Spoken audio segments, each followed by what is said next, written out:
देखिए प्रिय विद्यार्थियों, आपने पिछली क्लास में अपने 15 एग्जाम्पल्स हमने पिछली क्लास में पढ़े थे और correct form of the verb से संबंधित जो टॉपिक के हम एग्जाम्पल्स एक्सरसाइज कर रहे हैं।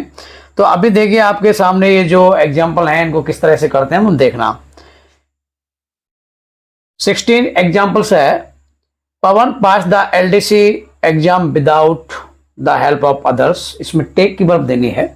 तो आपको याद ये रखना है कि हमने नियम बताया था, आपने जब क्लास ली थी उस समय, कि अगर किसी भी ब्लैंक स्पेस से पहले कोई भी क्या लिखा हो, प्रीपोजिशन, समझना इस चीज को, कोई भी प्रीपोजिशन लिखा हो, जैसे कि यहां पर प्रीपोजिशन लिखा है क्या, विदाउट, विदाउट प्रीपोजिशन है, तो उस सेंटेंस में हम वर्ब की प्रेजेंट पार्टिसिपल फॉर्म देते हैं, यानी कि वर्ब को हम क्या करते हैं, उसकी आईएनजी वाली फॉर्म देते हैं।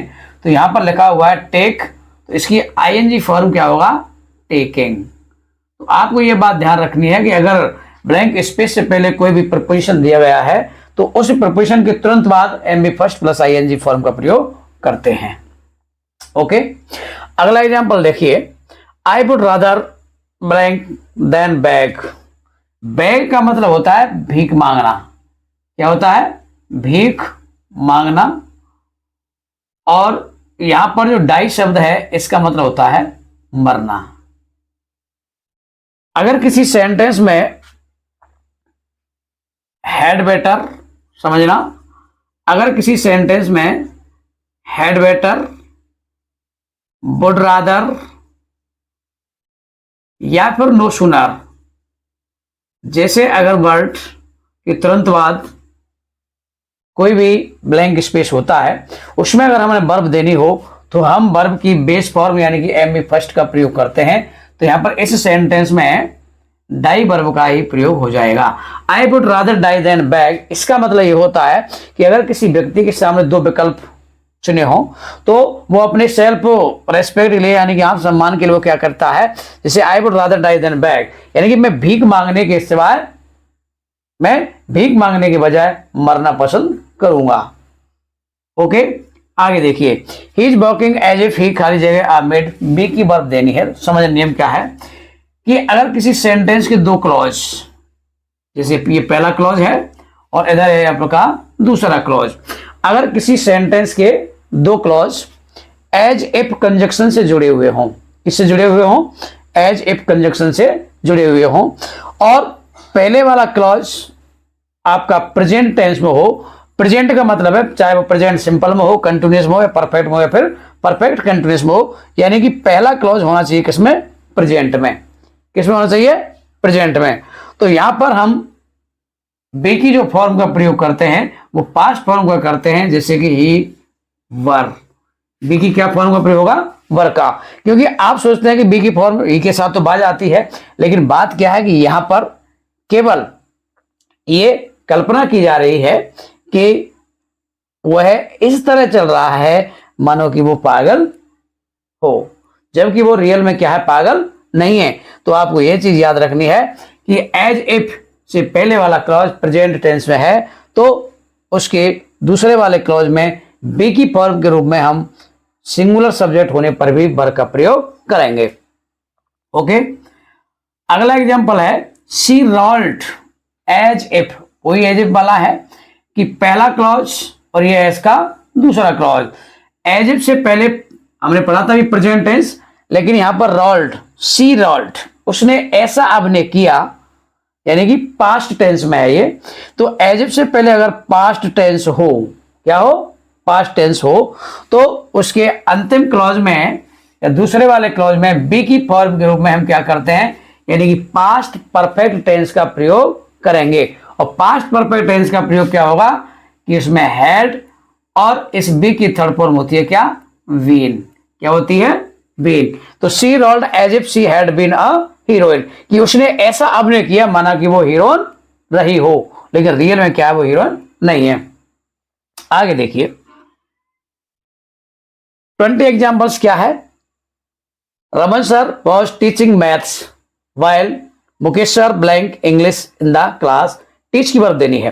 ध्यान रखना, अगर किसी सेंटेंस में दो क्लॉज किससे जुड़े हुए हों, वाइल से, किससे जुड़े हुए हों, वाइल से, तो दोनों तरफ कंटिन्यूअस की फॉर्म यूज होती है। जैसे इधर प्रेजेंट कंटिन्यूअस होता तो हम इधर भी प्रेजेंट कंटिन्यूअस लिखते, और इधर ये पास्ट कंटिन्यूअस है तो हम इधर भी क्या लिखेंगे, पास्ट कंटिन्यूअस लिखेंगे। पास्ट कंटिन्यूअस में मुकेश सर सिंगुलर सब्जेक्ट होने के कारण वॉज का प्रयोग होगा, और यहां पर टीच की जो वर्ब होगी वो क्या होगी, टीचिंग होगी। इस प्रकार से आपको ये एग्जांपल्स भी ध्यान रखने हैं, ये बात भी आपको ध्यान रखनी है। अगला, I wish I blank a word. वो एक कल्पना कर रहे हैं हम लोग, इमेजिनरी कंडीशन है, यानी कि एक कल्पना कर रहे हैं कि आई विश, इसका मतलब होता है काश। क्या होता है, काश। आई ब्लैंक अ बर्ड, काश मैं एक पक्षी होता। लेकिन आप लोग जानते हैं कि how a man can be A bird, यानी कि एक आदमी पक्षी कैसे हो सकता है भाई। Man is a man and bird is a bird, आदमी आदमी होता है, पक्षी पक्षी होता है। तो यहां पर बी की फॉर्म के रूप में वही वॉज या वर्ब में से प्रयोग करते हैं, लेकिन आई के साथ वाज का प्रयोग होता है। लेकिन अगर हम वाज का प्रयोग करते हैं तो इसका मतलब ये होता है कि एक आदमी पक्षी हो सकता है, जबकि ये चीज पॉसिबल नहीं है, ये इम्पॉसिबल है। इसलिए आई के साथ में किसका प्रयोग होगा, वर्ब का प्रयोग होगा, और इस प्रकार से आपका ये एग्जाम्पल करेक्ट होगा। अगली बात आती है it is high time. It is high time, अगर इट इज हाई टाइम के बाद में कोई भी सब्जेक्ट दिया गया है तो ध्यान रखेंगे हम लोग कि इट इज हाई टाइम से सेंटेंस अगर प्रारंभ होता है तो उस सेंटेंस में हम पास्ट सिंपल टेंस की वर्ब देते हैं। किसकी वर्ब देते हैं, पास्ट सिंपल टेंस की वर्ब देते हैं। और पास्ट सिंपल टेंस की वर्ब का मतलब है इस गो की जो फॉर्म आएगी सेकंड फॉर्म का प्रयोग करेंगे, और गो की सेकंड फॉर्म आप सभी लोग जानते हैं क्या होती है, वेंट। और इसका मतलब क्या होगा, इट इज हाई टाइम, यही वह सर्वश्रेष्ठ समय था का she went from her country, जब वो अपने देश से गई थी। ओके, अगला एग्जांपल है my friend blank a luxury car 2 years ago have की फॉर्म। ध्यान रखना आप लोग, ध्यान क्या रखना आपको कि ये हैज और हैव, ये हेल्पिंग वर्ब है। किसकी किसकी हेल्पिंग वर्ब है, ये प्रेजेंट परफेक्ट की। लेकिन हैज हैव का प्रयोग हम मेन वर्ब के रूप में भी करते हैं जब ये दोनों क्रियाएं क्या करती हैं, किसी अधिकार को दर्शाती हैं, यानी पोजेशन को दर्शाती हैं। और पोजेशन यानी अधिकार को दर्शाने के कारण इनको हम क्या कहते हैं, पॉजेसिव वर्ब कहते हैं, यानी वो मेन वर्ब का कार्य करती हैं। इसकी एम भी फर्स्ट होती है क्या, हैव, सेकंड होती है हैड, और थर्ड होती है हैड। है माने रखना, हैड हैड, ये फॉर्म होती है इसकी, ठीक है ना। तो देखना, my friend blank a luxury car 2 years ago, 2 वर्ष पहले मेरे मित्र के पास एक लग्जरी कार थी। तो यहां पर इस अगो के कारण पता लगेगा हमें क्या है, ये पास्ट है, और पास्ट का मतलब है एमबी की सेकंड फॉर्म, तो हैव की सेकंड फॉर्म होती है क्या, हैड।